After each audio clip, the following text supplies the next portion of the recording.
फतेहपुर कहकर एक गांव में चंदू नामक एक बहुत ही गरीब आदमी रहता था। उसका इस दुनिया में कोई नहीं था सिवाय उसकी साइकिल पिंकी के। वो अपना पेट पालने की खातिर समोसे तलता और पिंकी को लेकर गली गली फेरी मारकर उन समोसों को बेचता और पैसे कमाता। गर्मा गर्म समोसे लीजिए, खस्तेदार चटपटे और मजेदार समोसे, इतने कुरकुरे कि बस मन मचल जाए। आइए आइए समोसे लीजिए, चंदू के समोसे, आइए आइए आइए। ओ चंदू बिठवा, तनिक 2 समोसे खिलाओ तो। और हाँ, चटनी भर के डालना, कौनो कंजूसी न करना। हाँ, बताई दे रहे हैं पहले ही। ना चाचा, ये चंदू के समोसे हैं। मैं धंधे में कभी भी फायदा नहीं, ईमानदारी देखता हूँ। और मेरे ग्राहकों का पेट भरे और उन्हें इन मसालेदार समोसों को खाकर एक नमकीन सी डकार आ जाए, वहीं पे मैं समझ जाता हूँ कि भाई मेरे समोसे अच्छे बने हैं। क्या समोसे बनाए हैं बॉस, लाजवाब, माइंड ब्लोइंग। ऐसे समोसे तो हमने वो 5 सितारा होटल में भी नहीं खाया। अरे वहाँ 200 रुपए में इतना घटिया समोसा मिला और यहाँ 10 रुपए में इतना स्वादिष्ट और अच्छा समोसा। हाय हाय, ओए होए होए होए, मजे आ गए जिंदगी के। और 2 दे दो चंदू भाई। हाँ, क्यों नहीं भाई, क्यों नहीं। चंदू के समोसों की अच्छी मात्रा में बिक्री होती क्योंकि उसके समोसों में वैसा मजेदार स्वाद भी होता जो लोगों को पसंद आता और आकर्षित करता। चंदू दिन भर अपनी साइकिल पर सवार होकर फेरी करता और रात भर जागकर आंखें फोड़ फोड़ कर समोसों का मसाला तैयार करता और सूरज सर पे चढ़ते ही गर्मा गर्म समोसों को बड़ी सी कढ़ाई में तलकर साइकिल पे बांध देता है और बेचने के लिए निकल पड़ता। एक रोज गांव में मेला होता है और तभी, ओए पिंकी, तुझे पता है आज गांव में मेला है, मेला। सावन महोत्सव चल रहा है शायद। इसी खुशी में आज तेरा भी थोड़ा गेटअप बदल देता हूँ। चंदू अपनी साइकिल पिंकी को फूलों की लड़ियों से और रंग बिरंगी कपड़ों की डोरी से सजाता है। चमकने वाले डेकोरेशन का सामान भी लगाता है। ये बात अब लग रही है हमारी पिंकी एकदम फर्स्ट क्लास। नजर ना लगे तुझे किसी की मेरी पिंकिया। थू थू थू थू थू। चंदू पिंकी की बलैया लेता है और फिर मेले में समोसे बेचने निकल पड़ता है। मेले में पहुंचते ही समोसा खाने के लिए ग्राहकों की लंबी कतार लग जाती है। मुझे 6 समोसे पार्सल। और मुझे 2 समोसे दे दो भाई। अब मीठी नहीं, तीखी पुदीने वाली चटनी डालना। और मुझे 3 समोसे और सिर्फ मीठी चटनी देना। हाँ, दे रहा हूँ। ये लो, ये आपका, ये आपका, और ये आपका। चंदू की मेले में ढेर सारी कमाई होती है। धीरे धीरे दिन ब दिन गाँव में चंदू अपने समोसों के लिए बहुत मशहूर होने लगता है। जिसे देखो बस चंदू के समोसों की ही प्रशंसा करता है और उसे ही खाता है। और युवक और नौजवान भी उसके वीडियो बनाते हैं और वो वायरल हो जाता है सोशल मीडिया पर। अरे ये देखो चंदू भैया, आप तो पूरे सोशल मीडिया पर छा गए। लाइक्स और कमेंट्स की तो बाढ़ आ गई है। देखिए देखिए। चंदू ये सब सुनकर एकदम से आश्चर्यचकित हो जाता है। अरे क्या बवाल कर रहे हो यार, दिखाओ तो हमें। अरे वाह, क्या बात है चंदू, तुम तो हीरो बन गए रातों रात। बहुत बढ़िया बिटवा। अब चंदू के समोसे खाने दूर दूर से लोग आते हैं, जिससे उस गांव में रह रहे समोसे और मिठाई बेचने वालों के पास ग्राहक कम आने लगे। वो सब चंदू की सफलता देख उस पर बहुत जलने लगते हैं और ईर्ष्या के प्रकोप में आकर चाल चलते हैं। सुनो, हम यूं हाथ पे हाथ धरे नहीं बैठ सकते। हमारी रोजी रोटी पर लात मारने निकला है ये कल मुहा चंदू। इसके काम की तो बैंड बजानी होगी, वो भी हर हाल में। गांव में ऐसी किसी भी जगह पर कहीं भी खड़े रहकर फेरी वाले अपना सामान नहीं बेच सकते, इसीलिए अपनी साइकिल पिंकी पर सवार होकर समोसे बेचता है। लेकिन जब इसकी साइकिल ही नहीं बचेगी तब ये कहां जाकर समोसे बेचेगा? हवा में है? दे ताली। हाँ, प्लान गजब है। दोनों जल्लुकड़े आदमी रात में चंदू के घर के बाहर खड़ी साइकिल पिंकी को तोड़ फोड़ कर तहस नहस कर देते हैं और वहां से भाग जाते हैं। अगली सुबह जब चंदू उठता है और ये सब देखता है तब उसके पैरों तले जमीन खिसक जाती है। हे गंगा मैया, ये क्या हो गया मेरी पिंकी को? लगता है किसी गुंडे मवाली लोफर का ही काम है ये। हमने तय किया था कि हम अपनी पिंकिया को घर के अंदर रख लेंगे, न कि इस ठंड में बाहर रखेंगे। लेकिन अब पछताए होत का, जब चिड़िया चुग गई खेत। अब मैं समोसे बेचने कैसे जाऊं, कहाँ जाऊं? गांव में फेरी वालों को एक जगह पर रहकर सामान बेचने पर मनाही है। चंदू बहुत चिंताग्रस्त हो जाता है। उसे कुछ समझ नहीं आता कि क्या करूं और क्या नहीं। वो हर गली, हर मोहल्ले, चौक चौराहे पे और नुक्कड़ पे जाकर समोसे बेचता है, लेकिन उतना नहीं चल पाता जितना कि वो रोज अपनी साइकिल पिंकी के जरिए दूर जा पाता। थक गए हम तो। अरे हमारी पिंकी के होते हुए हम पूरे दिन भर में कई सारी जगहों पर जाकर खूब सारे समोसे बेच पाते और हमारी कमाई पर भी कोई असर नहीं पड़ता। लेकिन अब तो मानो दुखों के पहाड़ टूट पड़े हैं हम पर। चंदू की बहुत कम कमाई होने लगती है और इस बात को लेकर वो काफी उदास और परेशान सा रहने लगता है। उसके तो खाने के भी लाले पड़ने लगते हैं और वो अब बड़ी दुविधा में फंस जाता है। एक दिन वो एक पेड़ के नीचे सर पर हाथ रखे बैठा हुआ होता है और तब अचानक वहां से एक गाड़ी गुजर रही होती है, जिसमें भोपू में एक आदमी कोई घोषणा कर रहा होता है। सुनो सुनो सुनो सभी गांव वालों, आ गया है सुनहरा मौका सभी खाना बनाने वालों के लिए। गांव में आयोजित की जाने वाली है एक ऐसी प्रतियोगिता जिसमें आप चटपटी डिश और स्वादिष्ट व्यंजन पकाओगे। सबसे अच्छे और मजेदार पकवान बनाने वाले को मिलेंगे पूरे 7 लाख रुपए, वो भी इनाम के तौर पर। ये सुनकर चंदू खुशी से चमक उठता है और अपने आप से बोलता है, अरे वाह, ये तो वाकई में एक सुनहरा मौका ही है। मैं भी इस प्रतियोगिता में भाग लूंगा और समोसे बनाऊंगा। अब जीतना और हारना तो गंगा मैया के हाथों में है, लेकिन मैं तो पूरी मेहनत और लगन से प्रतियोगिता में भाग लूंगा। चंदू उस प्रतियोगिता में भाग लेता है और मजेदार और स्वादिष्ट समोसे बनाता है, जिन्हें चखकर जज खुशी से झूम उठते हैं और चंदू को ही विजेता घोषित करते हैं। और हमारे इस प्रतियोगिता के विजेता है चंदू समोसे वाला। तालियां तालियां। हर तरफ तालियों की गूंज सुनाई पड़ती है और चंदू को पूरे 7 लाख का इनाम दिया जाता है। वो सबसे पहले बहुत सारे पैसे भरकर अपनी टूटी हुई साइकिल पिंकी की बहाली करवाता है और उसे फिर से नई नवेली बना देता है और अपने लिए एक बड़ा घर भी बनवाता है और गरीब लोगों की मदद करता है और बेसहारा जानवरों को खाना और रहने की जगह देकर उनकी देखभाल भी करता है। भैरवी जी के 3 बेटे होते हैं, रमन, कार्तिक और मोहित। तीनों की शादियां हो चुकी थीं। भैरवी जी की 3 बहुओं के नाम वंदना, उर्वशी और आरोही होते हैं। वो तीनों सर्वगुण संपन्न बहुएं होती हैं और वो हमेशा अपनी सास का माँ की तरह ध्यान रखती और अपने पतियों से खूब सारा प्रेम करती और तीनों अच्छी धर्मपत्नी भी होती हैं। उस रात 3 महीनों के लंबे इंतजार के बाद तीनों के पति एक बिजनेस ट्रिप से वापस लौट रहे थे, जिसकी खुशी में तीनों भी सच संवर कर अपने अपने पतियों की प्रतीक्षा में बैठी थीं। आज हमारे तीनों जिगर के टुकड़े आएंगे। हम तो आज बहुत बहुत बहुत खुश हैं। उर्वशी बहू, तुमने वो आरती की थाली तो सजा दी ना? हाँ माँ जी, मैंने थाली सजा दी है। और तो और हम तीनों ने अपने अपने पतियों की पसंद के पंच पकवान और व्यंजन भी बनाए हैं, ताकि जब वो आए तो आते ही सारा खाना सफा चट कर जाए। हाँ, और तो और हमने छोले भटूरे और नारियल की बर्फी भी बनाई है। माँ जी, आपकी पसंद की खीर भी बनाई है, लेकिन आपको एकदम नाप तोल के खाना होगा।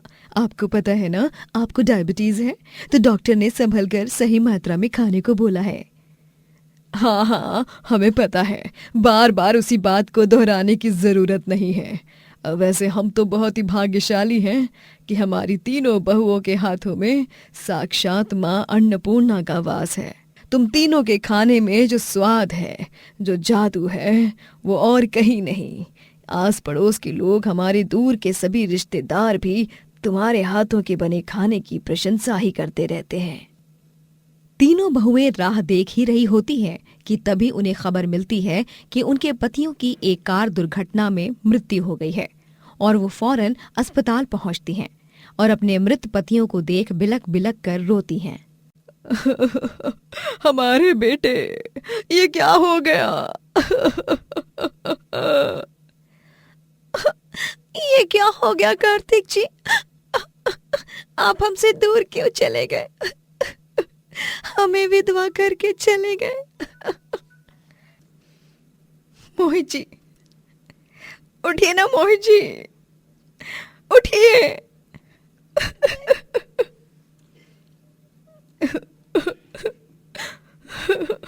रमन जी उठ जाइए। आपकी वंदना कैसे जिएगी अब रमन जी? तीनों पतियों के जाने के बाद भैरवी की तीनों बहुएं विधवा हो जाती हैं और अब उन सब पर पैसों की समस्या आ जाती है। तीनों बेटों को जाकर आज 1 महीना हो गया है। माँ जी, घर में चीनी खत्म हो गई है, आटा भी थोड़ा ही बचा है। हाँ, हम सब अब क्या करेंगे? हम तीनों के पतियों की तो कुछ संपत्ति भी नहीं है, ना कुछ रख कर गए हैं। किसने सोचा था कि हमारी जिंदगी में ऐसा भी दिन आएगा? सब आपस में दुखी होकर बातें कर रही होती हैं कि तभी घर की घंटी बजती है और आरोही दरवाजा खोलती है और देखती है कि घर के मालिक आलोकनाथ आए हुए हैं।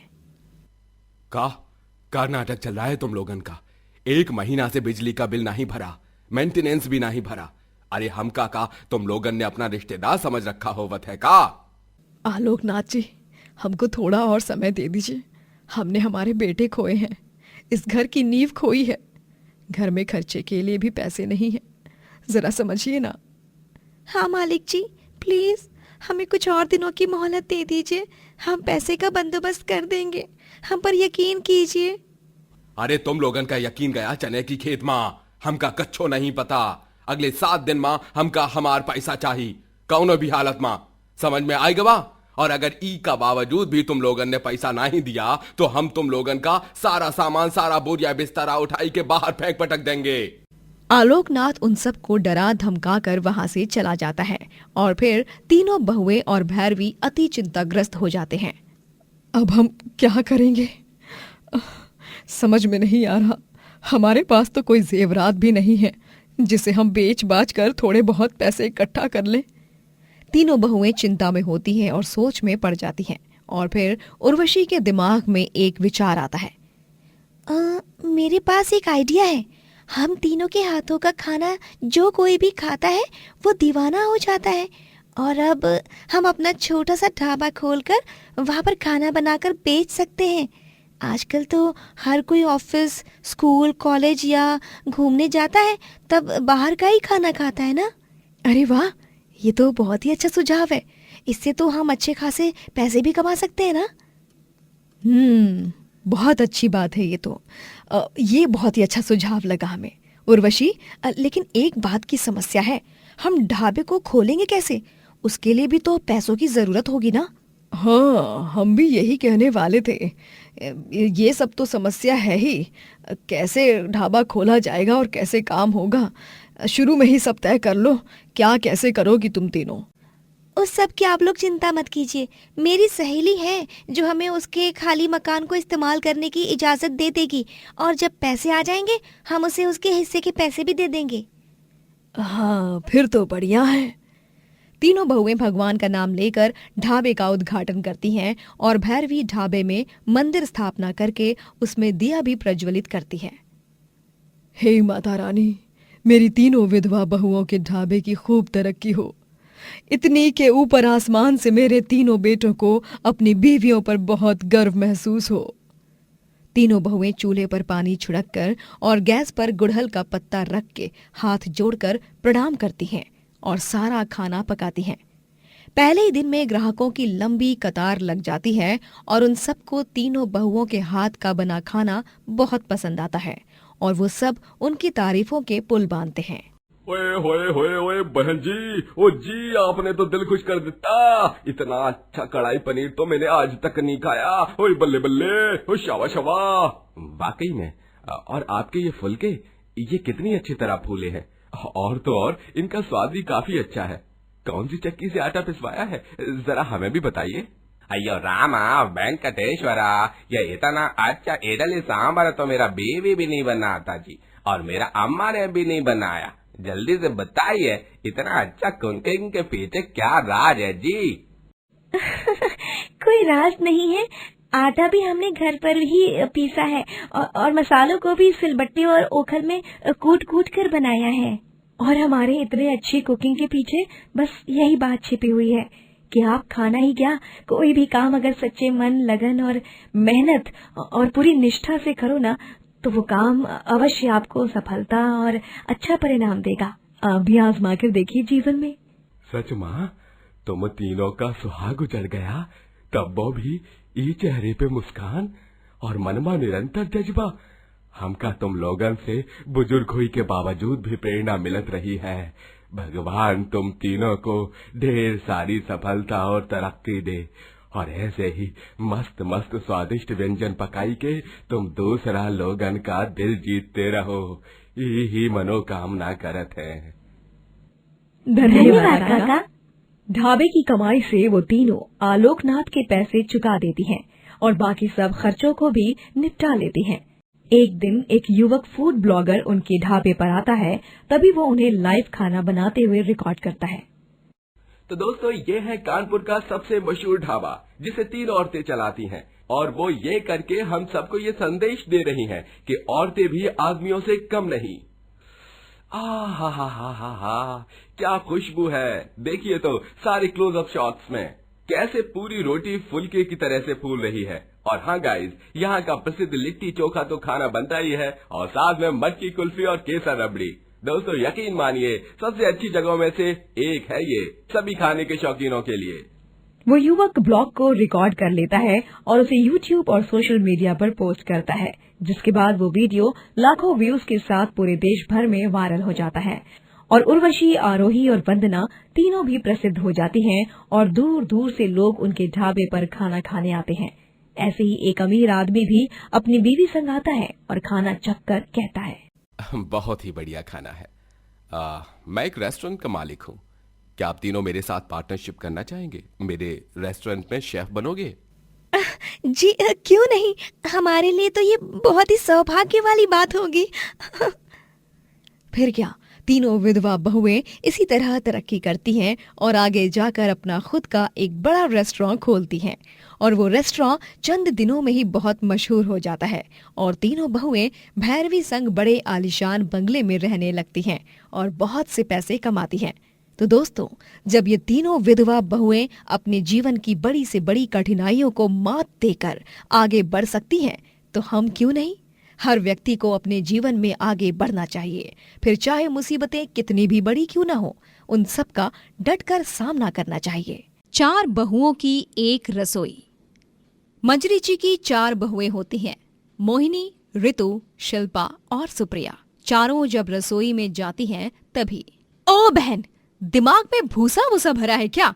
अरे मैं नहीं करने वाली तुम्हारी मदद कोई लौकी वौकी बनाने में, साधारण सी आलू प्याज की सब्जी बनाना।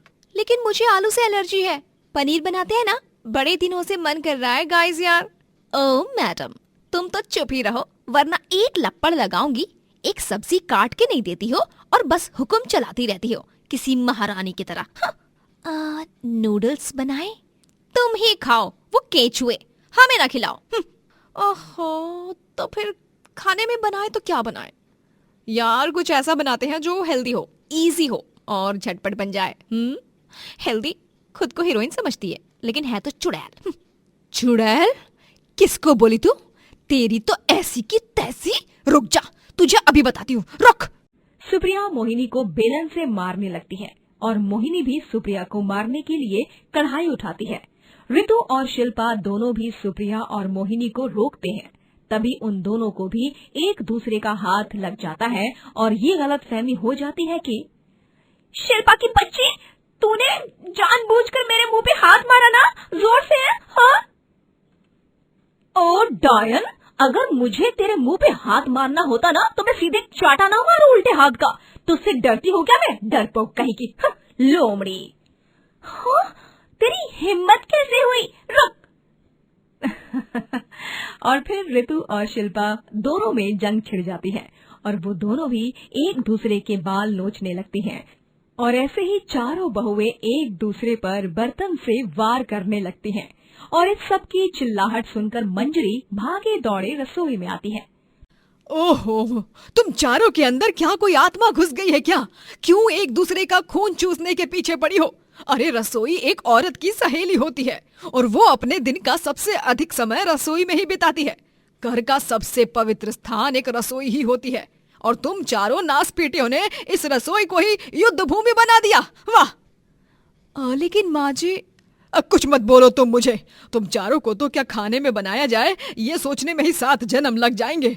इसीलिए मैंने फैसला ले लिया है, मैं आज से रोज सुबह शाम और रात में क्या खाने में बनेगा उसकी सूची तुम्हें दे दिया करूंगी और वही पकवान बनेंगे फिर। हाँ, ये आइडिया बुरा तो नहीं है। लेकिन माँ जी प्लीज ज्यादा मुश्किल पकवान मत देना बनाने के लिए। हाँ, अरे तू बहू, तू तो चुप ही रह जा। इस घर में मेरी अनुमति के बिना एक बर्तन तक यहाँ से वहाँ नहीं हिलना चाहिए।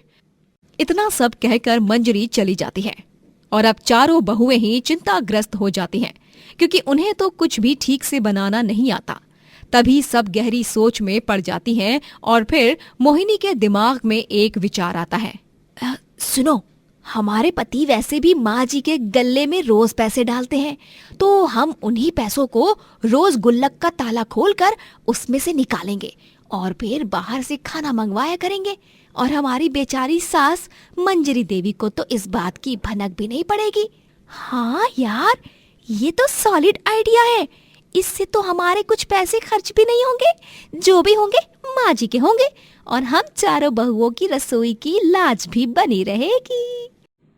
फिर चारों बहुएं मंजरी के गुल्लक के ताले को तोड़कर उसमें से रोजाना पैसे निकालती और छुप छुप कर बाहर से खाना मंगवाती और उसे ही सबको परोस कर देती। सास मंजरी, ससुर इंद्रनील और चारों बहुओं के पतियों को जरा भी शक नहीं होता कि वो सारा खाना रेस्टोरेंट से आया है। वाह वाह बहू, लगता है चारों ने YouTube पर ऑनलाइन कुकिंग के वीडियो देखना शुरू किया है। हाँ पापा, खाना सच में बढ़िया बना है। हाँ, और ये बर्फी पे तो मेरा दिल आ गया। रोज ऐसी बर्फी मिल जाए तो जीवन तो यहाँ धरती लोक पर ही स्वर्ग लोक जैसा बन जाएगा। बहुएं आपस में फुसफुसाती हैं। अब इन बेचारों को क्या बताएं, ये सारा खाना हमने नहीं किसी और ने बनाया है। शांत बैठ जाओ रे, तू मरवाएगी क्या? Oh sorry. बाहर का खाना मंगवाकर सब घर वालों को उल्लू बनाने का सिलसिला यूं ही कायम रहता है। दिन गुजर जाते हैं और चारों बहुएं अब सास की सेवा करके थक गई थी और उन्हें आराम करना था और फिर वो चारों भी झूठ मूठ में बीमार होने का नाटक करती हैं, जिसके कारण सारा काम मंजरी को ही करना पड़ा। अरे माँ, ये क्या, आप झाड़ू सफाई कर रही हैं और आपके हाथ मसालों से भरे हुए? ऐसा क्या हो गया जो आज अचानक इतने सालों बाद आप में काम करने का जोश आ गया? जोश नहीं मेरे बच्चे, तुम चारों की प्यारी धर्म पत्नियां बिस्तर पकड़कर बैठ गई है ना। चारों भी एक साथ बीमार हो गई हैं और ऐसे में घर का सारा काम पड़ा है, इसीलिए बस सारा काम निपटा रही हूँ और क्या करूँ। मंजरी अपनी चारों बहुओं की सेवा करने लग जाती है। उन्हें चाय, नाश्ता और खाना परोसती है, उनके लिए काढ़ा बनाती है और उन्हें बार बार देखने आती है। और चालाक बहुएं सास के इन हरकतों को देखकर बहुत खुश होती हैं। दिल को बहुत राहत मिल रही है। माँ जी असल में देखा जाए तो इस घर की महारानी है, लेकिन आज हम चारों बहुएं ने उन्हें नौकरानी बना ही डाला। चारों बहुएं मंजरी से बहुत सारा काम करवाती हैं। माँ जी, मेरे घुटनों में बड़ा दर्द हो रहा है, प्लीज बाम से मालिश कर दो ना। ठीक है ऋतु बहू। और माँ जी, मेरा ना रसगुल्ले खाने का बड़ा मन कर रहा है। डॉक्टर ने कहा है कि बीमारी में अगर कुछ खाने का मन करे तो खा लेना चाहिए, मन नहीं मारना चाहिए। ठीक है सुप्रिया बहू, मैं बना दूंगी रसगुल्ले, फिर तुझे अच्छा भी लगेगा और थोड़ी तबीयत भी सुधर जाएगी। मंजरी ऋतु के घुटनों की मालिश करती है और रसगुल्ले बनाती है और भी कई सारे काम करती है, लेकिन चारों क्रूर बहुओं को क्या पता था कि नाटक करते करते सच में वो बीमार पड़ जाएंगे और अगली सुबह उनका पेट बहुत खराब हो जाता है। तब डॉक्टर को घर पर बुलाने पर डॉक्टर कहते हैं, आप चारों ने शायद बीते कुछ दिनों में बाहर का बहुत खाया है, इसलिए आप चारों को फूड पॉइजनिंग हो गया है। आपकी सास, आपके ससुर और आप चारों के पतियों की इम्यूनिटी स्ट्रांग है, जिसके कारण उन्हें इस खाने से कुछ नहीं हुआ। तभी बहुओं को पता चलता है कि जिस खाने को वो बाहर से मंगवाते थे, उसी की वजह से वो खुद बीमार पड़ गई हैं। हाय राम, हम चारों भी अपनी ही चाल में फंस गए। माँ जी को सच लगे, इसीलिए हम उनके गुल्लक से पैसे चुराकर रोजाना बाहर का खाना मंगवाते थे, जिसे खाकर बाकियों को तो कुछ नहीं हुआ, लेकिन हम चारों उसके शिकार हो गए। हमें थोड़े से एक्स्ट्रा एफर्ट्स लेकर अपने हाथों से ही खाना बनाना चाहिए था। स्वाद भले अच्छा नहीं होता, लेकिन घर का खाना घर का ही खाना होता है ना। मंजरी कमरे के बाहर चारों बहुओं की बातें सुन लेती है और उसे दरवाजे पर देख चारों घबरा जाती हैं और फिर भावुक होकर उससे माफी मांगती हैं। माफ कर दीजिए माँ जी, अब से हम चारों भी बिना लड़े झगड़े और बिना किसी आनाकानी के रसोई में खाना बनाएंगे। आपको इतनी तकलीफ देने के लिए हम चारों को बहुत शर्मिंदगी महसूस हो रही है माँ जी।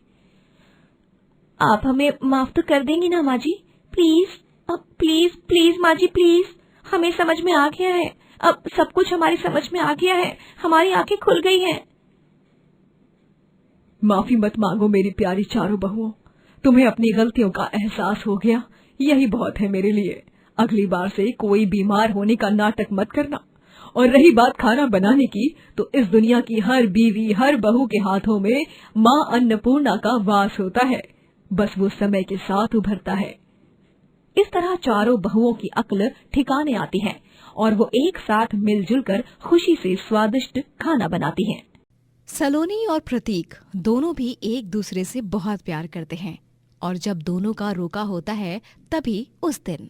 सलोनी, मेरे घर पर सभी खाने के बहुत ज्यादा शौकीन हैं, स्पेशली मेरी मम्मी। इसीलिए वो तुमसे कुछ पूछे या ना पूछे, लेकिन एक सवाल तो 100% जरूर पूछेंगी कि तुम्हें खाना बनाना आता है कि नहीं। फिर तुम कहना कि हाँ, मुझे तो सारा खाना बनाना आता है आंटी जी। क्या पगला गए हो क्या तुम प्रतीक? मुझे तो ढंग की चाय तक बनानी नहीं आती और तुम खाना बनाने की बात कर रहे हो? यार, मुझे शादी तय होने के पहले ही हार्ट अटैक मत दिलाओ। फिर रेडी रहो लंबी जुदाई के लिए और अपने फोन में सैड सॉन्ग्स की एक बड़ी सी प्लेलिस्ट भी बना लो, क्योंकि अगर तुमने नहीं कहा तो हमारा रिश्ता फिक्स नहीं होगा। प्लीज प्लीज सलोनी, हमारे प्यार के लिए हाँ बोल दो ना। अच्छा, ओके ठीक है। प्रतीक की माँ उषा जब सलोनी से पूछती है, तो सलोनी बिटिया, तुम्हें चूल्हा चौका करना तो आता है ना, या वो भी नहीं? तभी सलोनी की माँ सुरेखा बीच में आती है और कहती है, वो जी उषा जी, दरअसल मेरी बेटी ना आज तक बहुत सारी डिशेस पकाऊंगी मैं। हाँ, मैं तो कॉलेज में कुकरी सब्जेक्ट में टॉपर भी थी। एकदम फैंटास्टिक खाना बनाती हूँ आंटी जी, बाय गॉड। वाह वाह वाह, बहुत खूब। चलो, हमें तो इसी बात का डर सता रहा था कि कहीं सलोनी को खाना बनाना आता है कि नहीं। पर वो क्या कहते हैं, ये तो सेब निकली सेब। सेब तो एक फल होता है मम्मी, आप शायद शेफ कहना चाहती हो। हाँ, शेफ सलोनी तो हाँ शेफ। सलोनी की ये सारी बात सुनकर सुरेखा हैरान रह जाती है। उषा रिश्ते के लिए हाँ कहती है और फिर प्रतीक और सलोनी की शादी हो जाती है। ससुराल में सास उषा, ससुर ओमकारनाथ, जेठ मोहित और जेठानी विशाखा होते हैं। पूरा परिवार साथ बैठा होता है। बहू सलोनी की अब पहली रसोई की रस्म का समय आता है। सलोनी बहू, आज तुम्हारी पहली रसोई है। पहली रसोई में कोई भी भूल चूक नहीं होनी चाहिए। अच्छा स्वादिष्ट खाना बनाओ और सबसे पहले मंदिर में भगवान जी की मूर्ति के सामने भोग लगाना, फिर हम सबको परोसना, ठीक है? ठीक है माँ जी। जाओ, अब रसोई में जाकर चूल्हे के आगे तिलक लगाओ और हाथ जोड़कर माँ अन्नपूर्णा का नाम लो और शुरू करो अपनी रस्म। आओ सलोनी, मैं तुम्हें कौन सी चीज कहाँ है वो सब बता देती हूँ। ऑल द बेस्ट सलोनी। तुम्हारी तो ऐसी की तैसी प्रतीक, तुम्हारी वजह से ही मैं बुरी तरह फंस गई हूँ यहाँ। माता रानी बचा लो, आज तो मेरी बैंड बजने वाली है। सलोनी बहुत डर जाती है वो कांपने लगती है और जैसे तैसे रसोई में कदम रखती है। जेठानी विशाखा सलोनी को सारे सामान में से क्या कहाँ रखना है, कहाँ पर क्या रखा है, सब ठीक से बता देती है और फिर चली जाती है। अब सलोनी अकेले ही रसोई में रह जाती है। ओफो, इतना टेंशन और इतना डर तो मुझे अपने एग्जाम के दिन भी नहीं लगा था जितना आज इस पहली रसोई की रस्म में लग रहा है। पता नहीं किस निर्दय इंसान ने इन्वेंट की थी ये डिफिकल्ट वाली रस्म। अब मैं क्या करूं? मुझे तो बस गैस ऑन करना आता है और वो भी घर से सीख कर आई हूं। सलोनी टेंशन में पड़ जाती है। प्रतीक चाहकर भी उसकी मदद नहीं कर पाता है। सलोनी गैस के आगे तिलक लगाती है और पूजा करके माँ अन्नपूर्णा का नाम लेकर गैस ऑन करती है और फिर अपनी माँ सुरेखा को वीडियो कॉल करती है और सारी बात बताती है। तभी क्यों? रोके के दिन तो बहुत शेफ बन रही थी ना, हाँ, अपनी सास के सामने। अब क्यों फोन लगाया है मुझे? अरे मेकअप और हेयर स्टाइल करना तो अगर यूट्यूब से सीख सकती है तो खाना बनाना भी सीख सकती है ना। जा, अब यूट्यूब ही तेरा सहारा है, समझी? मम्मी रुको ना। सुरेखा वीडियो कॉल कट कर देती है और सलोनी अपना सर पकड़ लेती है। लगता है यही सही होगा। मैं यूट्यूब पर ही वीडियोस देख देख कर कुछ न कुछ बना लेती हूँ। वैसे भी यूट्यूब पर तो लाखों और करोड़ों कुकिंग चैनल्स हैं। हाँ, सलोनी यूट्यूब पर कुकिंग वीडियोस देखने लगती है। तभी वहां पर सास उषा आती है और सलोनी को फोन पर वीडियो देखते हुए पकड़ लेती है और उषा फोन खींचते हुए कहती है, अरे कल मुहे हैं, आधा घंटा बीत गया लेकिन अब तक तूने एक पदार्थ तक नहीं बनाया। और ये क्या, ये मोबाइल में वीडियो देख देख कर क्यों बनाना चाहती है तू खाना? है तू तो खुद को एक सेब मेरा मतलब है शेफ मानती है ना? तो वो माँ जी, मैंने सोचा कि क्यों ना कोई नई रेसिपी बना दी जाए और आप सबका दिल खुश कर लिया जाए। हाँ। अरे मेरी प्यारी नई नवेली बहू, इतना भी प्यार मत बरसा। सूखी सब्जी रोटी भी बनाएगी ना तो वो भी हम सब खुशी खुशी पेट भर के खा लेंगे। हाँ। उषा सलोनी का फोन लेकर चली जाती है और सलोनी बुरी तरह चिंता में पड़ जाती है। अब मैं क्या करूं? मुझे तो सब्जी रोटी तक बनानी नहीं आती। मेरी तो आज शामत आकर रहेगी। इस प्रतीक के बच्चे को तो मैं बाद में देख लूंगी, पहले इस रस्म से तो निपट लूं। सलोनी अब सोच में पड़ जाती है कि वो आखिर खाना बनाए तो कैसे बनाए। मैथ्स का सम देखकर भी इतने रोंगटे खड़े नहीं हुए जितना इस रसोई को देखकर मेरे रोंगटे खड़े हो रहे आज। एक काम करती हूँ, मैं जेठानी जी को बोलती हूँ, शायद वो थोड़ी सी हेल्प कर दे मेरी। हाँ, ये सही रहेगा। सलोनी अब अपनी जेठानी विशाखा को बुलाती है मदद के लिए, लेकिन तभी ससुर ओमकार नाथ उसे रोक देते हैं और कहते हैं, रुको विशाखा बहू, तुम सलोनी बहू की हरगिज मदद नहीं करोगी। ये उसकी पहली रसोई की रस्म है और ये उसे अकेले ही करनी होगी। सलोनी उदास होकर रसोई में चली आती है। ये पापा जी भी ना, सच में। खैर, अब मेरे पास कोई ऑप्शन नहीं बचा है और अब मुझे सारा खाना खुद ही अकेले करना होगा। फिर चाहे उसे खाने के बाद किसी को गैस हो, कब्ज हो, उल्टी हो या कोई गश खाकर गिर पड़े। हाँ। सलोनी जैसे तैसे सारा खाना बना लेती है, लेकिन फीकी दाल, कड़वे पराठे, अलग अलग आकार की रोटियां, बेस्वाद सब्जी और हद से ज्यादा नमक वाले चावल खाकर भी ससुराल वाले खुश होते हैं। ये लो सलोनी बहू, तुम्हारा शगुन। ये लो, मेरी तरफ से भी तुम्हारे लिए शगुन। सलोनी, मुझे नहीं लगा था कि मेरी देवरानी इतनी होनहार होगी। ये लो, ये मेरी तरफ से एक छोटा सा शगुन। और ये तुम्हारे जेठ जी की तरफ से तोहफा। लेकिन खाना तो इतना बेस्वाद बना है, फिर भी आप सब तारीफ कर रहे हो। हाँ, वही तो, मैंने तो जो मन में आया वो डाल दिया। इस सब्जी में तो मैंने थोड़ी सी चीनी भी डाली है, नमक समझ के। तभी सभी हंसने लगते हैं और मुस्कुराहट के साथ कहते हैं, बहू, तूने मेहनत की, तुझे खाना बनाना नहीं आता, फिर भी तूने कोशिश की। और तुम्हारे इसी कोशिश से हम सब खुश हैं। थैंक यू माँ जी। पापा जी, मैं वादा करती हूँ मैं 1 महीने में कुकिंग सीख जाऊंगी। हाँ, इस तरह सभी सलोनी को प्यार और स्नेह देते हैं और सलोनी 1 महीने में खाना बनाना भी सीख जाती है। पाठक परिवार के छोटे बेटे कुंदन की शादी निष्ठा नाम की एक लड़की से होती है। निष्ठा स्वभाव और रूप रंग से बहुत खूबसूरत होती है और उसके आते ही सास वृंदा, ससुर सुरेंद्र और जेठ रितेश उसके तारीफों के पुल बांधने लग जाते हैं और इन सब से जेठानी बेला को बहुत गुस्सा आता है और जलन महसूस होती है। जैसे देखो बस इस नई नवेली बहू निष्ठा की तारीफों के पुल बांध रहा है। मैडम को आए हुए अब तक ठीक से 24 घंटे तक नहीं हुए हैं, लेकिन देखो जो काम पिछले 1 साल से मैं नहीं कर पाई वो इसने सीधे एंट्री मारते ही कर दिया। ससुराल के पहले दिन ही बेला की पहली रसोई की रस्म होती है। निष्ठा रसोई में आकर गैस के चारों ओर गंगा जल छिड़कती है और गुड़हल का फूल रखकर हाथ धोती है और प्रणाम करती है। अरे बस बस, अब माँ अन्नपूर्णा का नाम लेकर अपनी पहली रसोई की रस्म शुरू करो।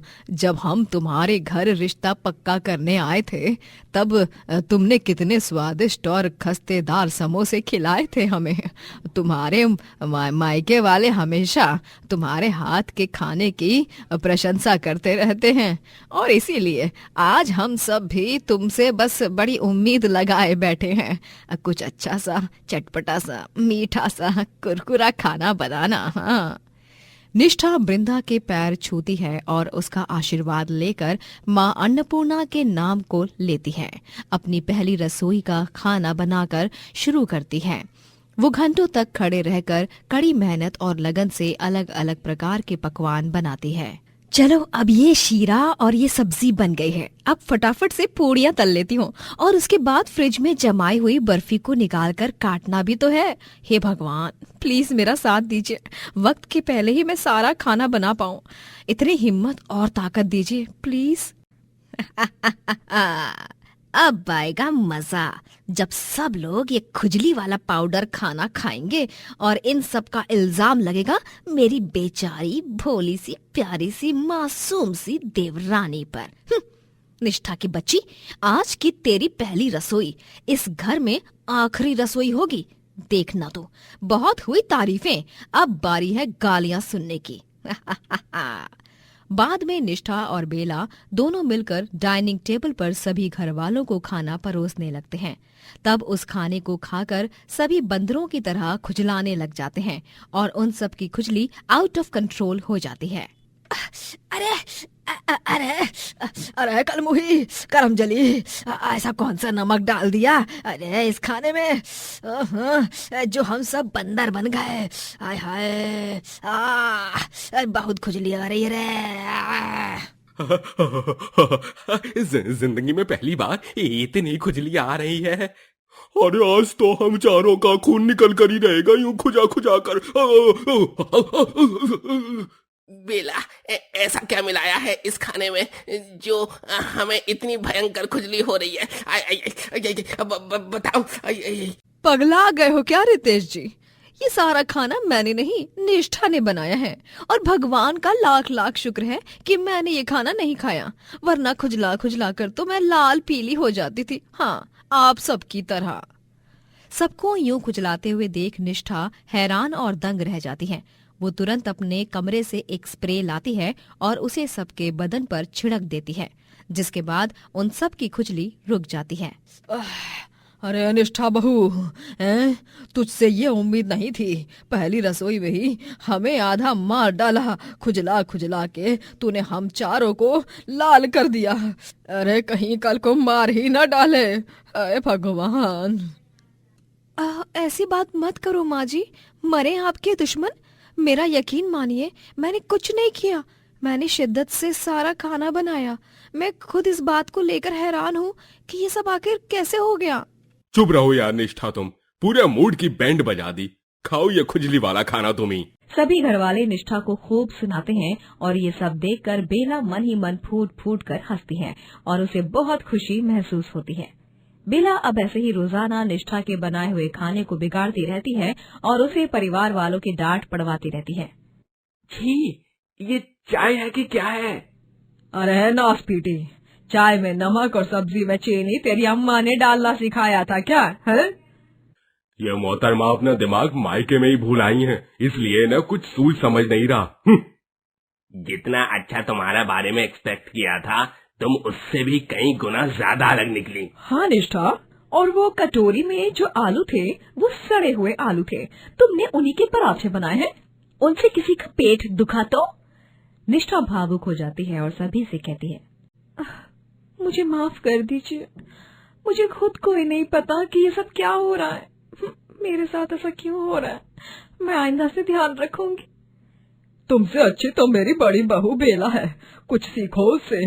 बेला बहू, तुम दोनों साथ में ही खाना बनाते हो तो इसे सही से बताया करो, कैसे क्या करना चाहिए। देखो, ये बेसन का चीला, ये मूली के पराठे, फ्रूट सलाद बेला बहू ने कितना स्वादिष्ट बनाया है, और एक तुम हो।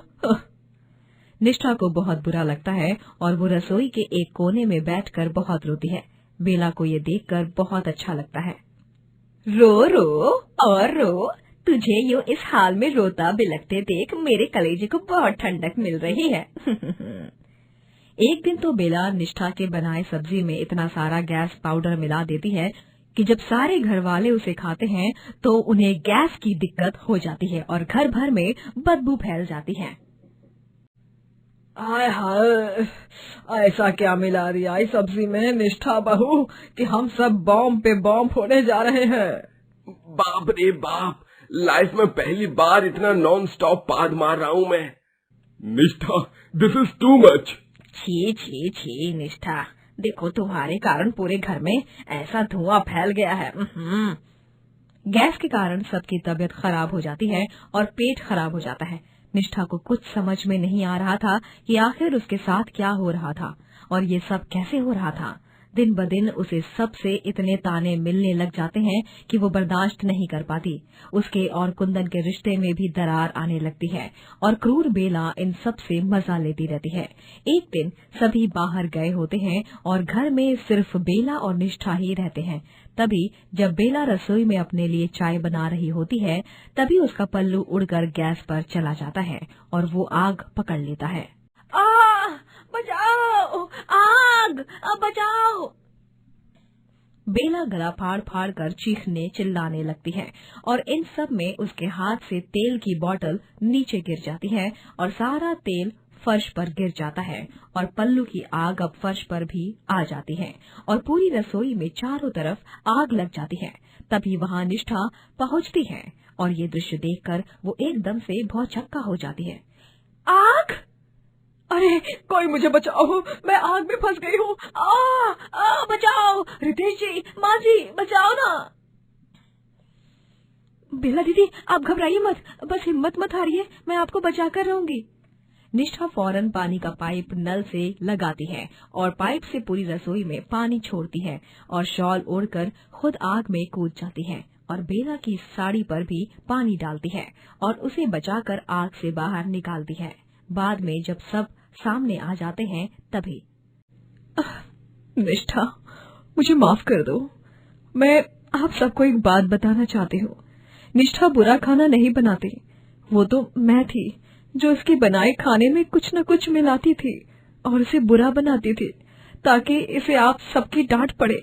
लेकिन आज मुझे बचाने के लिए तुमने अपनी जान जोखिम में डाल दी। मुझे कम चोट आई और तुम्हें हर तरफ चोट आई। मुझे माफ कर दो निष्ठा, मैं हाथ जोड़ती हूँ, मुझे माफ कर दीजिए आप सभी। हाथ मत जोड़िए बेला दीदी, आपको अपनी गलती का एहसास हो गया, मेरे लिए वही बहुत है। मैं आपको अपनी बड़ी बहन की तरह मानती हूँ। आइए जपी दीजिए मुझे अब एक। निष्ठा बेला को माफ कर देती है और दोनों देवरानी जेठानी एक दूसरे के गले लगती हैं और उस दिन के बाद से दोनों भी खुशी खुशी साथ में रसोई में खाना बनाती हैं।